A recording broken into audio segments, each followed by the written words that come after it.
નમસ્કાર, હું રેશમા. અમારા ખાસ કાર્યક્રમ કરંટ ટોપિકમાં આપનું સ્વાગત કરું છું. અત્યારે આપણે જે પ્રમાણે જોઈ શકીએ છીએ કે કેટલા સમયથી જે એક શિક્ષણ પદ્ધતિમાં બદલાવ લાવવાનો હતો તે કોશિશ પણ વડાપ્રધાન નરેન્દ્ર મોદી દ્વારા કરવામાં આવી અને જે શિક્ષણ પદ્ધતિમાં પણ બદલાવ લાવ્યો તે પદ્ધતિ જે છે તે એટલા માટે મૂકવામાં આવી જેથી ભારત દેશ જે છે એ આગળ જ્યારે પ્રગતિ કરી રહ્યો હોય ત્યારે નવા જે આપણા બાળકો છે તેમના મગજની અંદર રચનાત્મક વિચારો આવે. આ એક કોશિશ છે. તે સાથે સાથે ઘણી બધી રીતના પેરેન્ટ્સ પણ પોતાના બાળકો અલગ અલગ જગ્યાએ જે છે રચનાત્મક રીતે કંઈક નવું શીખે, સ્કિલ ડેવલપ્ડ થાય એ માટે પણ સતત કોશિશ કરતા હતા. હવે જ્યારે અહીંયા વાત ઘણી બધી એવી આવે કે આપણે ઘણીવાર જોતા હોઈએ કે આપણે આપણા ગામ બાજુ જઈએ છીએ, અધરવાઇઝ તો કોઈ એવા ગામડામાં જઈએ છીએ કે જ્યાં પૂરેપૂરી રીતે એ લોકો સુધી બધી ફેસિલિટી નથી પહોંચી રહી, પણ તેમ છતાં પણ ત્યાંના જે બાળકો જે છે તે બાળકોને બહુ જ નવું કંઈક શીખતા આવડ્યું છે, તે પોતે પણ કંઈક નવું શીખી રહ્યા છે, કંઈક નવું કરી રહ્યા છે અને એવા પ્રકારની પોતાની એ સ્કિલ ડેવલપ કરી રહ્યા છે કે જે કદાચ સામાન્ય લોકો પણ વિચાર નથી કરી શકતા. ત્યારે જોઈને આપણને જરૂરથી નવાઈ લાગે કે નાનકડું બાળક જે છે એ કેટલું બધું કંઈક નવું કરી રહ્યો છે. અને એક લેવલ ઉપર આપણે જોઈએ કે જ્યારે ભણેલા ગણેલા લોકો ત્યાં વિઝિટ કરવા માટે જાય અને ત્યાં જઈને જ્યારે જોતા હોય ત્યારે તેમને એક નવો એક વે મળતો હોય છે કે આ બાળકોને જો સાચું પ્લેટફોર્મ પૂરું પાડવામાં આવે તો તે બાળક પોતાના દેશ માટે, પોતાના પરિવાર માટે, પોતાના ગામ માટે, તાલુકા જિલ્લા જ્યાંથી પણ એ બિલોંગ કરે છે તેના માટે એક કેટલું સુંદર એવું કાર્ય કરી શકે. આવા ઘણા બધા વિચારો અહીંયા જ્યારે આપણને આવતા હોય ત્યારે આપણને એવું થાય કે આના માટે પણ ખૂબ સુંદર એવા કાર્યો થવા જોઈએ. તો જી હા, એવા કાર્યો પણ અહીંયા થઈ રહ્યા છે અને જે પ્રમાણે કહેવાય કે નાના જે બાળકો છે 1 થી તો 12 ધોરણના જે વિદ્યાર્થીઓ છે તે વિદ્યાર્થીઓને પોતાની અંદર પડેલી રચનાત્મક જે મૌલિકતા છે તેને બહાર કાઢવા માટે અને ત્યાં એક પ્લેટફોર્મ તેને મળી રહે તેના માટેની એક આખી કોશિશ કરવામાં આવી છે. અને જ્યારે અહીંયા વાત કરવામાં આવે કે આ અલગ રીતે જ આ એક કોશિશ અહીંયા થઈ છે ત્યારે આપણે જોતા હોઈએ છીએ કે ડોક્ટર એપીજે અબ્દુલ કલામ પ્રજ્વલિત માનસ બાળ રચનાત્મક અને સંશોધન પુરસ્કાર 2020નું આયોજન અહીંયા કરવામાં આવ્યું છે. રચનાત્મક અને મૌલિક વિચારો ધરાવતા બાળકો માટેની હરીફાઈ છે. આ બાળકો માત્ર ઉપદેશ આપવા માટેનું માધ્યમ જ નથી પરંતુ સર્જનાત્મક વિચારોની ખાણ તરીકે પણ તેમને જોવા જોઈએ. તો આ એક અહીંયા એક કોમ્પિટિશન થવા જઈ રહી છે જેમાં રોજિંદા જીવનમાં પડતી તકલીફોના તકનીકી સમાધાન શોધતા ધોરણ 1 થી 12ના વિદ્યાર્થીઓના મૌલિક વિચારો તેમને ઈમેલ આઈડી દ્વારા ગૂગલ લિંક ઉપર જે મોકલવાના રહેશે અને જે પોતાના બાળકોની અંદર પડેલી જે કહેવાય કે છુપી એવી જે રચનાત્મક મૌલિકતા છે તેમને જે ખૂબ સુંદર રીતે તે કંઈક ક્રિએટિવિટી કરી રહ્યા છે, પોતાની અંદર કંઈક એવી સ્કિલ પડી રહી છે તેને બહાર લાવવા માટેની આ એક કોશિશ અહીંયા કરવામાં આવી રહી છે. અને જે કહેવામાં આવે કે આ એક પ્લેટફોર્મ છે અને તેમાં પણ તેમને પુરસ્કાર 2020 જે પણ તેમને મળવા પામશે, જે પૂરેપૂરી રીતે આપણે જોઈએ કે આપણે અહીંયા અમે જે ટીકર દ્વારા પણ જણાવવામાં આવ્યું છે કે તેની અંદર કેવા પ્રકારના નિયમો જે છે એના મુજબ જ આપણે જોવાનું રહેશે. પણ આપણે કહી શકીએ કે આપણા બાળકોના મગજમાં પડેલા જે વિચારો છે, બાળકોના મનમાં પડેલી જે રચના છે તેને બહાર કાઢવા માટેની આ એક કોશિશ છે. તો જરૂરથી આપણે તેને સપોર્ટ પણ કરીશું. તો આ પૂરેપૂરી જે ક્રિએટિવિટી છે, આજે આખું પ્લેટફોર્મ જે આપવામાં આવ્યું છે તેના વિશે ઘણી બધી આપણે જાણકારી આજે મેળવીશું, જેમાં ફાઉન્ડર હનીબી નેટવર્ક, સૃષ્ટિ જ્ઞાન NIS અને વિઝિટિંગ પ્રોફેસર IIM અहमदाबादના અનિલ ગુપ્તા हमारी साथ जुड़ाશે. आपका बहुत बहुत स्वागत है गुजरात न्यूज में. धन्यवाद. जी, सबसे पहले तो मैं आपका तहे दिल से स्वागत करती हूँ गुजरात न्यूज में. और जिस तरह से ये पूरी एक्टिविटीज जो चल रही है इसके लिए भी आपको बहुत बहुत शुभकामनाओं मेरी ओर से, मेरी पूरी टीम की ओर से और GTPL गुजरात न्यूज की ओर से. सबसे पहले मैं आपकी बात से जानना चाहूंगी कि जिस तरह से बच्चों के लिए पेरेंट्स को तो ये एक कंसर्न होता है कि मेरा बच्चा बड़ा होकर कुछ अलग से करे, और जिस तरह से आजकल स्किल डेवलपमेंट का जो जमाना है और जिस तरह से वडाप्रधान नरेंद्र मोदी ने भी जो पूरी की पूरी एजुकेशन सिस्टम को जिस तरह से चेंज किया है, नए नए फंडेज वहां पे लेकर आए हैं, ये भी बात बहुत समझ में आती है कि अब स्किल आगे जाके स्किल ही काम आने वाली है. आपका ये पूरा जो क्रिएटिव आइडियाज है वो किस तरह से बच्चों को यहाँ पे हेल्पफुल रहेगा? ये धन्यवाद पहले तो आपके चैनल का, क्योंकि इस तरह की बात ज़्यादा से ज़्यादा बच्चों तक पहुँचे तो बहुत बड़ा एक सार्थक असर मिलेगा इसका. क्योंकि अभी हम पिछले 30 सालों से कोशिश कर रहे हैं हनीबी नेटवर्क के माध्यम से, सृष्टि और ज्ञान के माध्यम से, खास तौर से NIF के माध्यम से, कि भाई जो ऐसी प्रतिभाएं हैं स्थानीय स्तर पर छुपी हुई प्रतिभाएं हैं। ऐसे बच्चे हैं जो सिर्फ सुनना नहीं चाहते, बोलना चाहते हैं अपने मन की बात, अपने मन से उनके अंदर संवेदना है, वो महसूस करते हैं उन दिक्कतों को समाज की जिनका समाधान अभी तक नहीं हुआ है। मैं 2-3 उदाहरण लेता हूँ और उससे शायद सबको बात समझने में आसानी हो जाएगी। जी। तो भोरू गांव है महसाना के पास, वहां एक बच्ची है छाया ठाकुर। उस समय 7वीं क्लास में थी, वो 3-4 साल की बात हो गई। जी। तो छोटे कद की है वो। उसकी माँ के पास एक गाय है, पिताजी एक दुकान में नौकरी करते हैं, जमीन वगैरह कुछ नहीं है उसके पास। जी। आर्थिक रूप से गरीब होने से दिमाग गरीब नहीं हो जाता है, ये बात सबको समझनी चाहिए जी। कि खाली आर्थिक रूप से वो गरीब थी लेकिन दिमाग बड़ा अच्छा था। उसने देखा कि जो स्कूल में पानी पीने के नल है वो सब एक समतल पे होते हैं ऐसे। तो जो छोटे बच्चे हैं, नल इतना ऊंचा है, बच्चे यहाँ तक आते हैं तो कैसे पिएंगे पानी? तो कई बार ईंट रख के खड़े होते हैं, कभी किसी बच्चे के ऊपर खड़े हो जाते हैं, कभी कुछ करते हैं। तो उसने कहा क्यों ना इस नल को टेढ़ा कर दिया जाए, छोटे बच्चे यहाँ से पी लें, बड़े बच्चे यहाँ से, और बड़े बच्चे यहाँ से, और ऊंचे बच्चे यहाँ से। जी। 70 साल से ये बात देश में किसी के दिमाग में आई नहीं। मैं भी छोटा था, मेरे बच्चे भी छोटे थे, आप भी छोटी थे एक जमाने में, लेकिन ये बात किसी नीति निर्माता के मन में, किसी स्कूल के प्रिंसिपल के मन में, किसी पॉलिसी मेकर के मन में नहीं आई कि छोटे बच्चे पानी कैसे पीते होंगे, उनको प्यास लगती होगी जब। तो उसने न केवल ये सुझाव भेजा, हमने उस समय स्वरूप थे गांधीनगर के कलेक्टर, तो उनके जरिए हमने पूरे गुजरात, पूरे गांधीनगर में ऐसे ही प्रतियोगिता हरीफाई की थी। ऐसे ही एक बारी हमने साबरकांठा में भी की थी जी। और मैं चाहूंगा कि हर एक जिले में ऐसी हरीफाई हो। तो उसमें से उसका विचार आया, हमको विचार बहुत अच्छा लगा।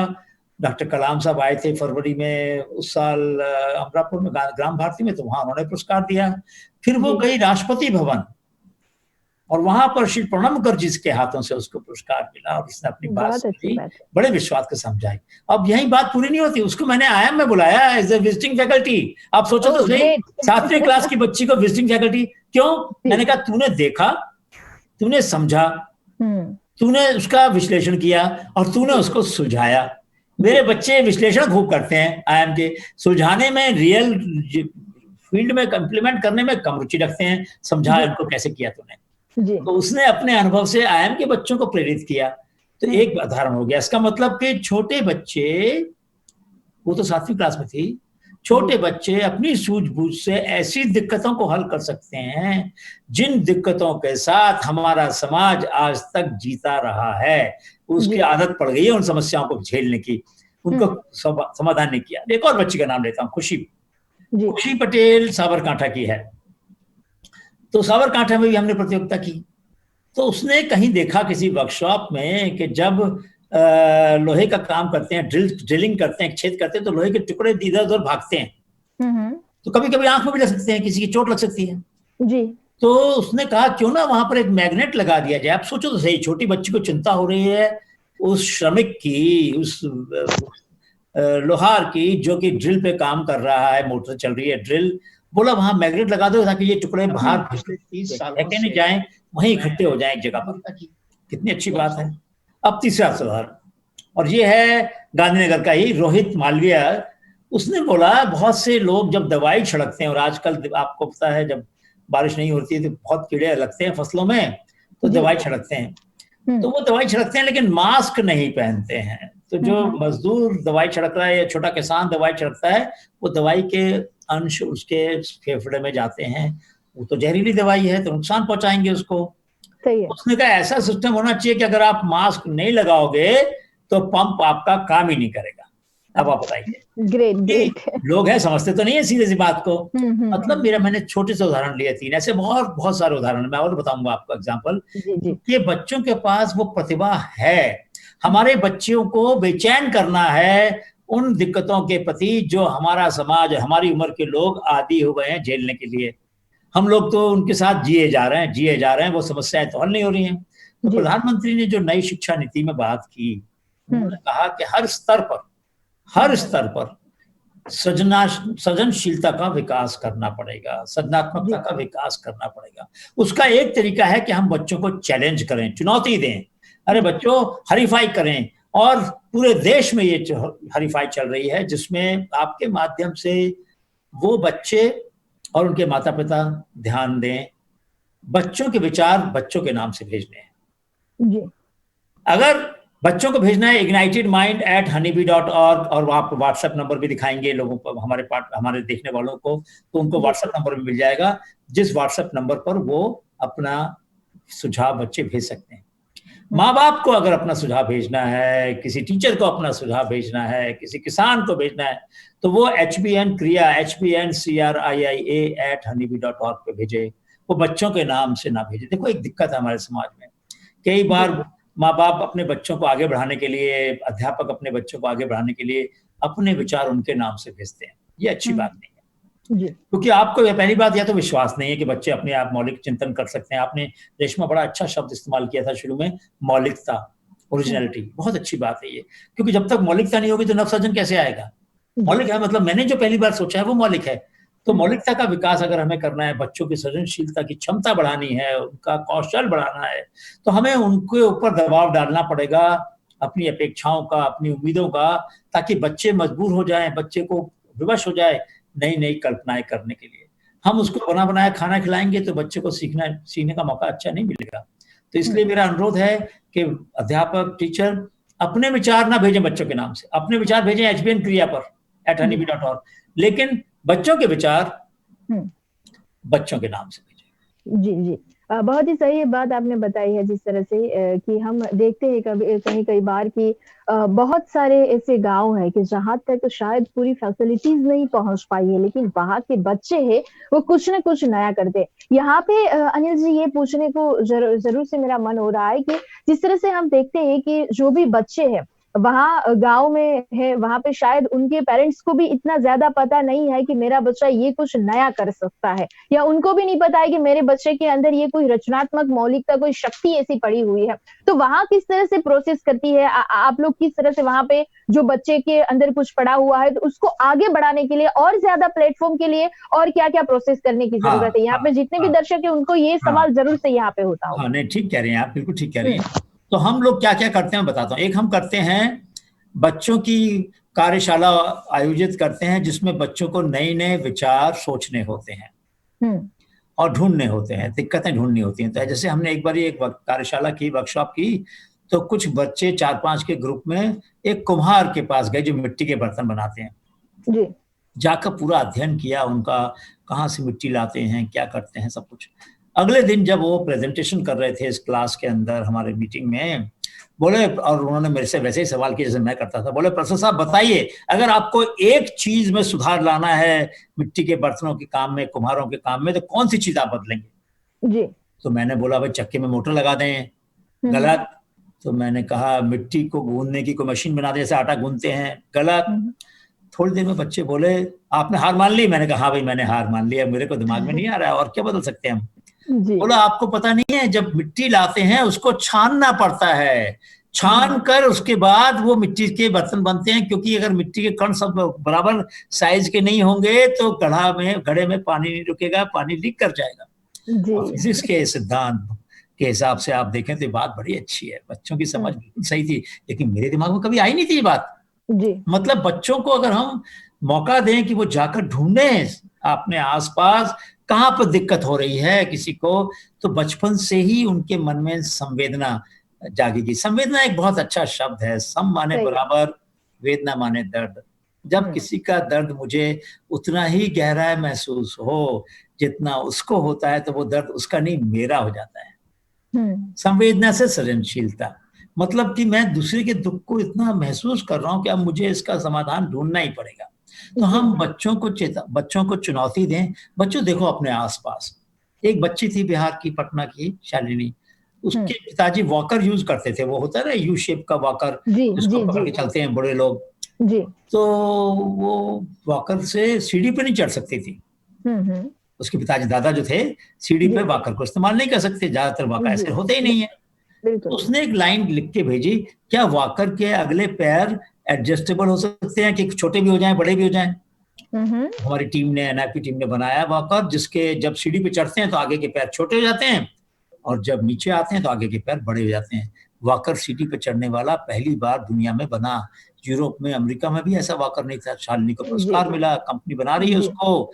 बच्चे के दिमाग से, छोटे बच्चे के दिमाग, वो 8वीं क्लास में थी उस समय, पटना की, उसके दिमाग से समाधान निकलकर बाजार में चला गया जी। तो ऐसे बहुत सारे उदाहरण मेरे पास, मैं तो थकाऊंगा नहीं देते देते, क्योंकि बहुत सारे बच्चे मुझे मिले हैं जिनके पास असीम शक्ति है, सृजनशीलता है। हमें माँ बाप को, अध्यापकों को कोशिश करनी है कि बच्चों को चुनौती दें। जैसे आप लोग बच्चों को पढ़ा रहे हैं आजकल, तो ऑनलाइन से व्हाट्सएप ग्रुप में तो मैसेज डाल दें कि बच्चों ऐसे समाधान ढूंढो जो हमारे आसपास की दिक्कतों को हल करते हैं, आसपास की या समाज की दिक्कतों को हल करते हैं। एक बात।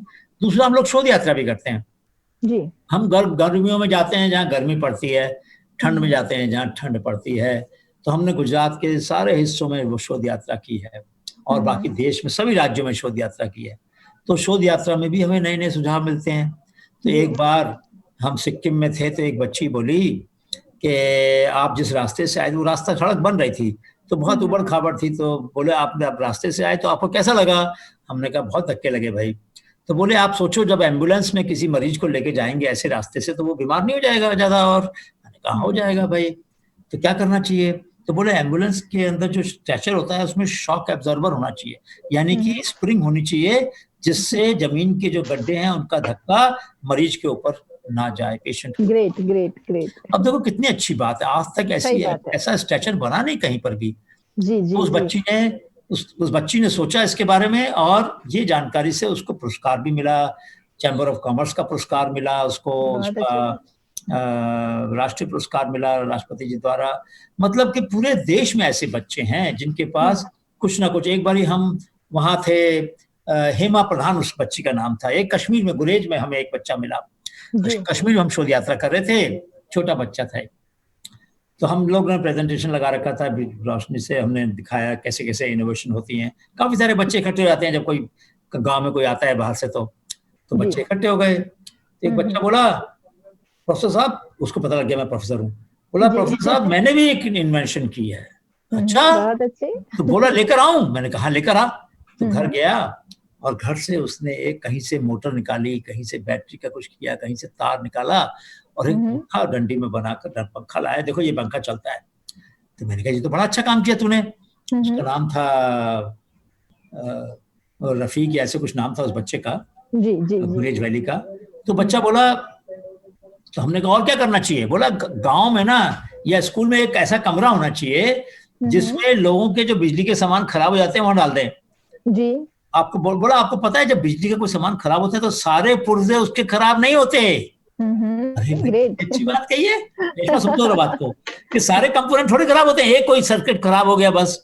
तो बोला हम लोग क्या करेंगे, उस कमरे में हमको चाबी मिल जाए, हम बच्चे लोग उसमें से काम की चीज निकाल लेंगे और निकाल कर अपनी मन की मर्जी से नई नई चीजें बनाएंगे। देखो कितना अच्छा है।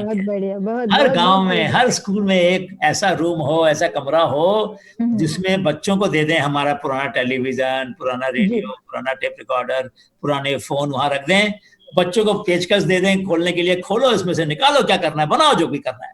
जी जी जी, सही बात है। तो उससे बच्चों की रचनात्मकता और बढ़ेगी। अरुणाचल प्रदेश में एक बच्चा था तदार, उसने ऐसे ही पुराने मोबाइल फोनों में से सामान निकालकर एक चश्मा बनाया अंधे लोगों के लिए जिनको दिखता नहीं है उनके लिए, कि उनको वाइब्रेशन से सेंसर लगा दिए जिससे पता लग जाएगा कि इस तरफ रुकावट है कि इस तरफ रुकावट है कि सामने रुकावट है। ये नहीं पता था मोबाइल फोन के अंदर मोटर भी होती है, लेकिन उसने बताया सर ये वाइब्रेशन हो रही है ना, ये छोटी मोटर होती है। वहां से निकाली उसने अरुणाचल प्रदेश में। तो कहाँ गुरेज, कहाँ अरुणाचल प्रदेश, कहाँ गुजरात, कहाँ बिहार, सारे देश में ऐसे बच्चे हैं और गुजरात में तो खूब होंगे ऐसे बच्चे। जी जी, सही बात बताई। बस यही है कि बच्चों को थोड़ा आजादी दे दो। बच्चों कागज पे बना लो, स्केच बना लो या लिख लो और व्हाट्सएप नंबर जो है व्हाट्सएप नंबर पे डाल दो। इस व्हाट्सएप नंबर पर हम बताएंगे भी आपको, या ignitedmind@honeybee.org पे भेज दो और वो संदेश सब हमारे पास आ जाएंगे।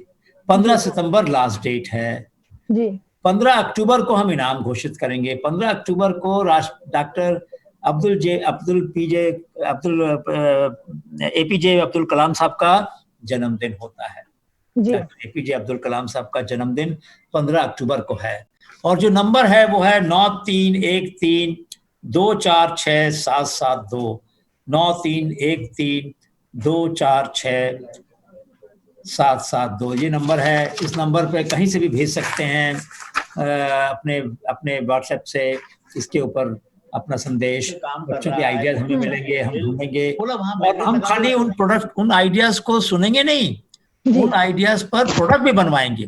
दिवांग भाई से मेरी बात हुई, बोले सर मैं अपने दोस्तों को भी बुलाऊंगा आपसे, हर तरह के दोस्त होंगे उनके पास, आप सबके पास, आपके मित्र हैं, उन सबकी जरूरत है हमको, हनीबी नेटवर्क को, ज्ञान को और सृष्टि को, क्योंकि हम लोग चाहते हैं कि बच्चों के विचार के स्तर पर ना रहें, उनको स्वरूप दिया जाए, उनको अमली ढांचा दिया जाए, उनके जो विचार उन्होंने दिए उसको हम व्यवहार में लाएं, विचार को व्यवहार में लाएं, तो विचार व्यवहार में आएगा तो उससे बच्चों का मन और प्रेरित होगा, उनको और ताकत मिलेगी, उनकी उत्सुकता से ऊर्जा पैदा होगी तो उत्साह मिलेगा तो वो उल्लास मिलेगा, उनको खूब खुश होंगे।